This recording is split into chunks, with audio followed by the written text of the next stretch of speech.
This woman spent hours at a Whataburger restaurant doing the unthinkable. A woman has been arrested for trying to flush her fetus, her baby, down a toilet at a Whataburger restaurant in Texas. 33-year-old Mallory Patrice Straight reportedly went into the Whataburger in Converse, Texas, and that was this past Thursday night, and it was at around midnight when she went to the restaurant. It was said she stayed in the lobby for about 2 hours before she headed to the restroom. So she went to the restroom at around 2 a.m. in the morning, and she stayed in there for God knows how long. According to an arrest affidavit, employees of that Whataburger started to become concerned because she was in there for literally hours, and they said she was making really strange sounds in the bathroom stall. Reportedly, a manager ended up giving her some water in an attempt to try and help her, even though she didn't know what was wrong. So after she got the water, she continued to stay in the restroom even longer, and the manager finally told her she needed to leave. That manager also ended up calling the law because they were concerned for her well-being. So deputies with the Bexar County Sheriff's Office arrived to the scene, and they started to question Mallory, but it was said she was being very uncooperative. It was said the Converse Fire Department also ended up coming to the scene, and police ended up detaining her. During the investigation into trying to figure out what was going on in the bathroom, police reportedly found what they described as human-like material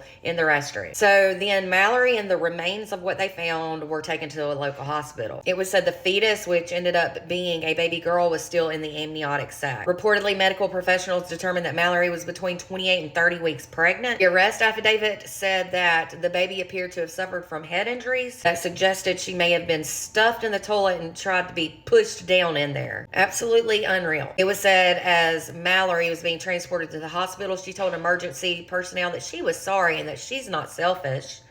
The baby unfortunately ended up dying, but the medical examiner's office has not yet determined the exact cause or manner of death. Mallory has since been charged with abuse of a corpse, but I would think that the charges would need to be upgraded if they find out that the baby was still alive when she gave birth to her. It was said, though, that the case remains under investigation, and I'm sure authorities are waiting to hear from the medical examiner's office. This is so freaking sad. Who does this? Like, who goes to a restaurant to flush a baby down a commode? I just don't get it. For more true crime, be sure to hit the follow button, and if you're on YouTube, be sure to subscribe.